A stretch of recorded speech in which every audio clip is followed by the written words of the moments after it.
Hello and welcome to another episode of The Other Ranting Atheist. Yes, I'm not the only one out there, and I'm really happy about that. So, what will I be ranting about today? Well, I was at work and I was listening to a street preacher. I believe about him already in another video. Roadless Travels is the name YouTube name it goes by. Anyway, he did a video I think yesterday, and I was listening to it today, and it's funny how throughout the video, I probably about a third of the way in, he starts talking about how atheism is a religion. And I was thinking, I wonder when. I mean, I've heard that before, especially from people like Kent Hovind, and I was thinking, why would they say atheism is a religion? But then after he said that, he went into how atheists, to be an atheist, you have to believe that there is no God. And then I was like, okay, this is something that I've heard before from many apologists. And the reason why they go the route, they will say that atheism means that you believe there is no God, which is not the truth. But in addition to that, they'll also go the extra mile to either calling it a religion, conflating it with naturalism, or both. And the reason why is because they have no argument against atheism, because atheism doesn't make a positive claim. Now, am I saying that there are atheists that don't say there is no God? No, because there are. But that's not what atheism is. Atheism is just not believing in a God. And because Christianity doesn't have I like to stand on when it comes to defend themselves against atheism, what they have to do is they have to redefine atheism by turning it into a positive claim so that they can then attack it. And that's the whole point of them either saying that atheism is a religion, or conflating atheism with naturalism, or saying that to being an atheist is saying that there necessarily is no God.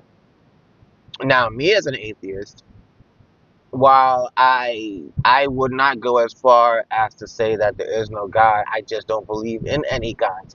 I would go as far as to say that there is no such thing as the Christian God, with this caveat, as described in the Bible. This is something I've talked about before. As described in the Bible, the Christian God cannot exist. Now, I would go as far to say that, but outside of the Christian God, as described in the Bible, I wouldn't dare say that there is no God, because I don't know that. There's no way for me to know that.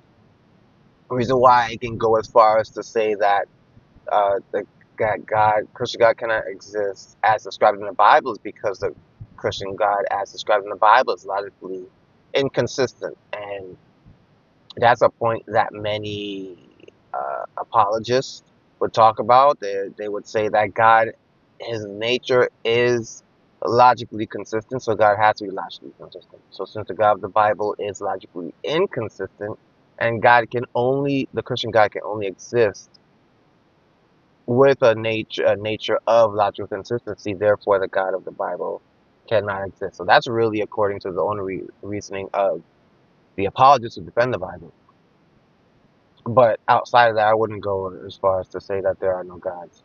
And to be honest, I believe that, I mean, it's not like atheists have never said that before. You hear it over and over again. But a big part of Christianity is ignorance.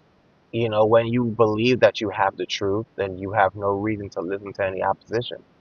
And that's exactly what they do. They live in their Christians, uh, street preachers specifically in this case, they live in their own bubble, in their own echo chamber, where they only listen to people who have the same views as they do.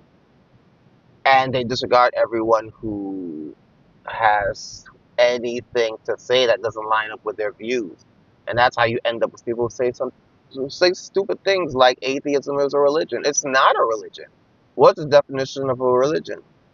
A religion involves the worship of a supernatural human being, not supernatural human, a supernatural being, in addition to having practices that are in line with a religion, including but not limited to a worship, maybe in the form of service, or any, I guess, religious practice, such as reading a text that is in line with the religion, or meeting up with people of similar belief systems. I mean, if you look at religions like Christianity, like Islam, and others, you'll notice that atheism is not a religion by any means.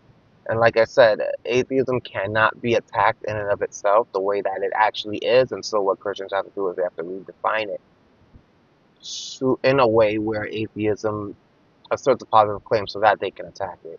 That's really the whole point. And it's just kind of sad how it seems like this isn't specific to Christianity, but it just seems like ignorance abounds even more today than it ever did, which is kind of odd considering that we have uh, access to information with ease that we've never had before. Yet, despite the ease that we have with access to information, it seems that there are more people are more ignorant than ever, which is very odd. That's the exact opposite of what one would expect. But I just wanted to do a little talk about, this whole talk about uh, the street preacher saying that atheism is a religion and explain why Christians will go so far as to lie about, uh, to even spout a blatant lie as atheism is a religion. The whole point of it is to redefine atheism to a point where you can actually attack it, because atheism doesn't make a positive claim. So in order to attack it, you have to redefine atheism in a way where it does make a positive claim. And that's either done through calling atheism a religion or conflating atheism with naturalism or saying that atheists necessarily believe that there are no gods. So I hope you enjoy my talk and I'll see you on the next one.